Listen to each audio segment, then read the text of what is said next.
Purpose. Purpose. So, a purpose is a very important thing. What's your purpose? There's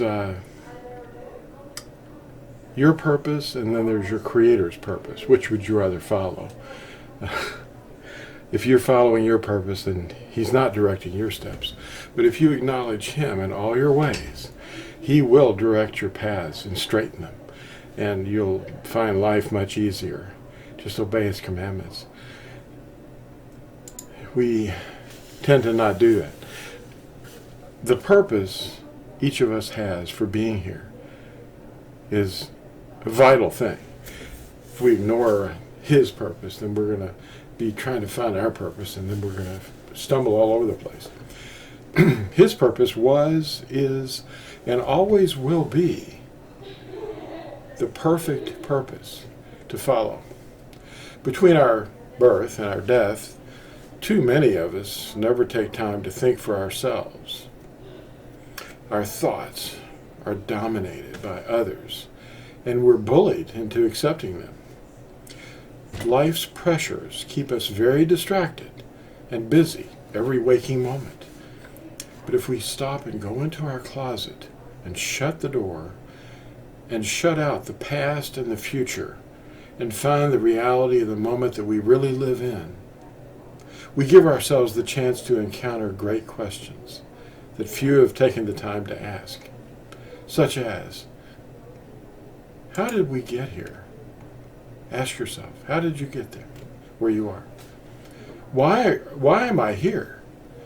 And how can I get on the right path to reach the designed purpose for which I am here? The designed purpose for which I am here. Which came first, you or your purpose? Probably your purpose came first because He knew you before. Society has bluffed and deluded us all along the way. But the real answers will be revealed without the help of gurus or yoga mats. The universe didn't create itself. You have a purpose for being right where you are, and it is a pathway of many steps. Many of them are behind you, and they were missteps. But the ones ahead of you can be easy steps if you will just walk in the will of Yahuwah. We can all reach the same goal if we can keep from being distracted. Your closet is waiting, not your yoga mat. The outer darkness is waiting for all those who don't find their purpose. Your closet is waiting. Go and visit it often. One of the things that I had to ask myself a long time ago was, is His name what the bullies have said, or is it, do I have to hunt and dig for it? Is it the pearl of great price? You dig it, you find it, and you cover it back up, and then buy the field so that you can own that name. But it's really not you that own the name. He owns you. He bought you at a price, and you are His servant. Jesus isn't Yahusha's name. He will not give His esteem to another. It's a huge lie. It hasn't existed for more than 500 years. It isn't even that old. His word will never pass away. But people lie and say, oh, it changed. No. Take, for example, the sign that was given to us. Ezekiel or Yechezkel, chapter 20, describes the Sabbath as a sign between us and Yahuwah and His people forever. And it's a sign.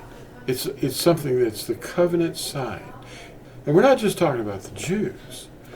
We're talking about all the tribes that He scattered into the nations that are now finding His word. These words are coming upon us, and we're obeying them. Hebrews 4:1 keeps getting allegorized and turned into all kinds of weird things. But Hebrews 4, especially verse 1, describes the day that we rest each week. Not the person that rested for us or the person that we rest in, but the day that we rest on. And we're directed to remember it, not forget it. He said, remember Shabbat, to set it apart. So Hebrews 4:1 is vital. In fact, read all of chapter 4. Keep guarding Yahuwah's Sabbath, because it's his Sabbath. For his people, it is very dear and cherished and delightful. Yahusha told us to pray our flight not beyond the Shabbat at Matthew 24, verse 20. Now that was spoken about in an answer that he gave to his first Natsarim about the last days and during the great distress, a horrifying distress. He said, pray that your flight not be in winter or on a Shabbat. Why would he say that? Is he talking about Sunday, Constantine's rest day? No, he was a sun worshiper. Acts 1, verse 12 was written by Luke over 30 years, about 32 years after Yahusha ascended. And he mentions a Sabbath distance. That's Acts 1, verse 12. A Sabbath or Shabbat distance that one can travel on a Shabbat.